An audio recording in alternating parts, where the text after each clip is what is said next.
ngibingelele ababukela emakhaya. Igama Siyabonga Waxulu. Ngisuka ka-ING Travel and Tours.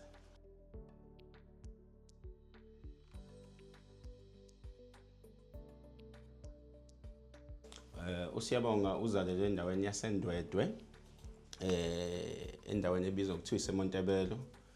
Ngizalelwe khona lapha esibhedlela saseMontebello. Ngakhulela khona, ngafunda amabanga aphansi khona until ngaze ngamuva ngeza eThekwini. Ngicathe eThekwini ngihlale eClermont. Ngafunda eLanga High School la ngiphothule khona umatric.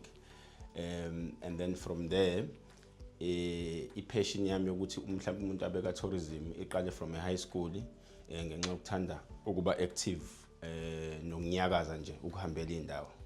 U-ING Travel and Tours isuqale ngo-2017 kodwa kahle mina kwi-tourism industry ngiqale ukuba khona ngo-2011 la ngiqale khona as u-driver for i-company eyayiranwa enye insizwa yakamkhize. Ngasebenza khona almost mhlambe for 2 years.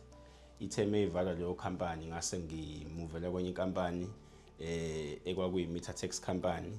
Ngasebenza khona almost for another 3 years if I'm not mistaken.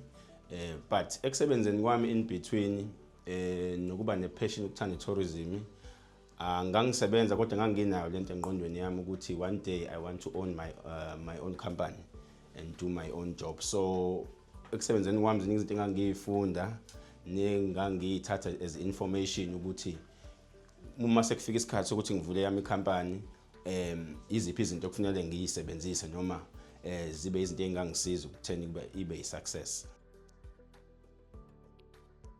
Uma ngikhuluma ngebhizinisi le-tourism ngikhuluma ngebhizinisi elithinta izinto zokuvakasha. Noma ngabe kuthiwa ufuna ukuvakashela endaweni ethile, ufuna i-accommodation, ufuna ama-flight, ufuna ama-activity, ufuna kuwenza izinto ekuthiwa ama-safaris la uzoba khona uyobona izilwane. So i-tourism ihlanganisa zonke lezo zinto, even nokuya restaurant, it's part of tourism because khona abantu abangakholelwa ukuthi bangaya kuma-restaurant athile kodwa la ka-tourism siyakuchazela ukuthi kusimple kanjani ukuthi you can go to a restaurant and dine, uhlale phansi udle ukhuleke ungayi kulezi ezinye indawo mhlambe ke ejwayelekile njengama take away.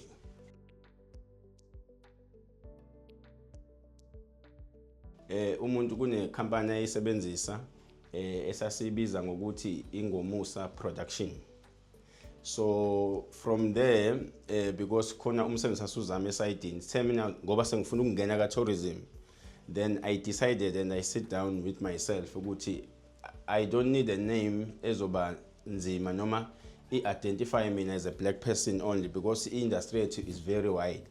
So I took the first 3 letters Engomusa then I use ING, so that's where the name is coming from. Kwi company yethu mostly uma senza ama rating in terms of abantu abamhlophe nabantu abamnyama kwi traveling singasho sithi mhlambe u-60-40% in terms of abantu abamnyama, black people. You can have 40%, they go to all these places ebengibala in terms of flyer, going to kuma game reserve, going to ama activity and so on. So I think abantu abamnyama they are getting there in terms of ukuba involved ku tourism space. La ekhaya nkosi yami umsebenzi wethu sidila ngokuthi senze ama services njengoba wabona ebhaliwe la, but umsebenzi wethu njengoba siyi operator sidila kakhulu in terms of ukwenza ama-chauffeur, shuttle services, book your accommodation and your activities. So umsebenzi wethu lo specifically sidila nawo kakhulu because thina sisebenzi like a travel agency.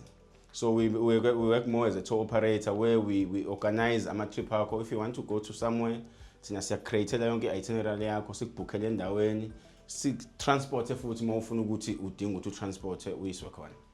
Ama-travel agencies are deal more with big bulk of umsebenzi like booking ama-flights and then also booking for big groups and so on. So we haven't reached that level.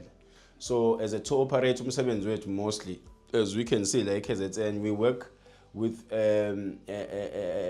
departments, with your TKZN, because we are still small businesses that still wants to grow.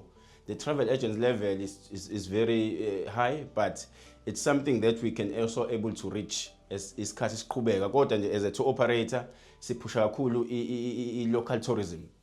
I remember when I started, I didn't have a vehicle. I didn't have an office. So today we have cars and we also have an office. So if you can able to achieve that, I think there's a lot that you can still achieve.